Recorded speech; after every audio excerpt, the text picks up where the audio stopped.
আসসালামু আলাইকুম রহমতুল্লাহ। সত্যের দিশা চ্যানেলের পক্ষ থেকে সবাইকে আন্তরিক শুভেচ্ছা অভিনন্দন।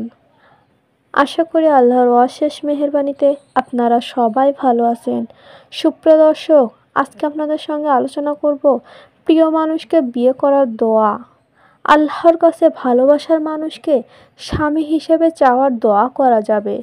প্রেমের সম্পর্ক নেই, কিন্তু এরপরও কাউকে যদি ভালো লাগে তাকে নিজের জীবনসঙ্গী হিসেবে পাওয়ার জন্য দোয়া করা যাবে, এমনটা প্রশ্ন করেন অনেক ভাই বোন।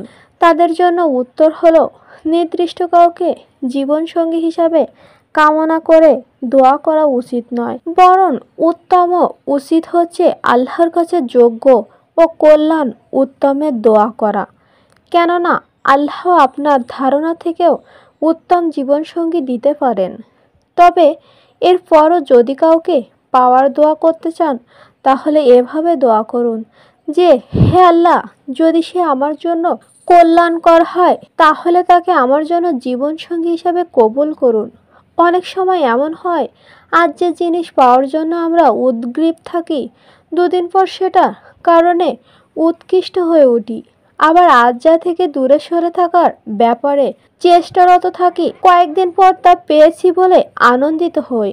পবিত্র কোরআনে আল্লাহ তাআলা বলেন, পক্ষান্তরে তোমাদের কাছে হয়তো কোনো একটা বিষয় পছন্দসই নয়, অথচ তা তোমাদের জন্য কল্যাণকর। আর হয়তোবা কোনো একটি বিষয় তোমার কাছে পছন্দনীয়, অথচ তোমার জন্য অকল্যাণকর। আল্লাহ জানেন, তোমরা জানো না। সূরা বাকারা আয়াত নাম্বার 216।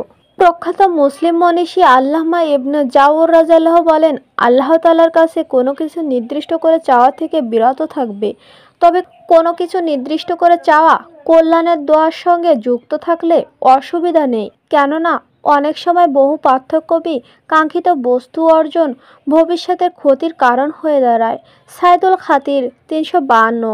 উত্তম জীবনসঙ্গী লাভের দোয়া। পবিত্র কুরআনুল কারিমে আল্লাহর নবী মুসা আলাইহিস সালামের কাহিনীতে বর্ণিত হয়েছে, সেখানে মুসা আলাইহিস সালামের একটি দোয়ায় এসেছেন, যে দোয়া পড়ার পর আল্লাহ তার জন্য থাকা খাওয়ার ব্যবস্থা করেছেন, তার আশ্রয়ের পাশাপাশি উত্তম জীবনসঙ্গিনীও ব্যবস্থা করে দিয়েছেন।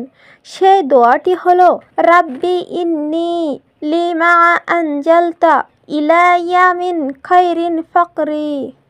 রাব্বিল ইন্নী লিমা আনজালতা ইলাইয়া মিন খাইরিন ফাকরি। অর্থাৎ, হে আমার পালনকর্তা, তুমি আমার প্রতি যে অনুগ্রহ পাঠাবে আমি তার মুখাপেক্ষী।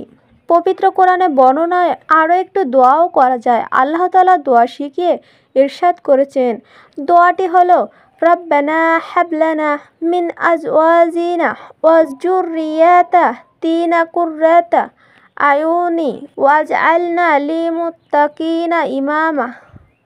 রব্বানা হাবলানা মিন আজওয়াজিনা ওয়া যুররিয়াতিনা কুররাতা আয়ুনি ওয়াজআলনা লিলমুত্তাকিনা ইমামা। অর্থাৎ, হে আমাদের প্রতিপালক, আমাদের স্ত্রীর পক্ষ থেকে এবং আমাদের সন্তানের পক্ষ থেকে আমাদের জন্য চোখের শীতলতা দান করো এবং আমাদের আল্লাহভীরুদের জন্য আদর্শ স্বরূপ করো। সূরা ফুরকান আয়াত নাম্বার 74। সুপ্রিয় দর্শক, তো এই ছিল আজকে আমাদের আলোচনা। আল্লাহ তাআলা প্রিয় মানুষকে বিয়ে করার জন্য এই দুটি দোয়া করা এবং জানার তৌফিক দান করুক। আমিন।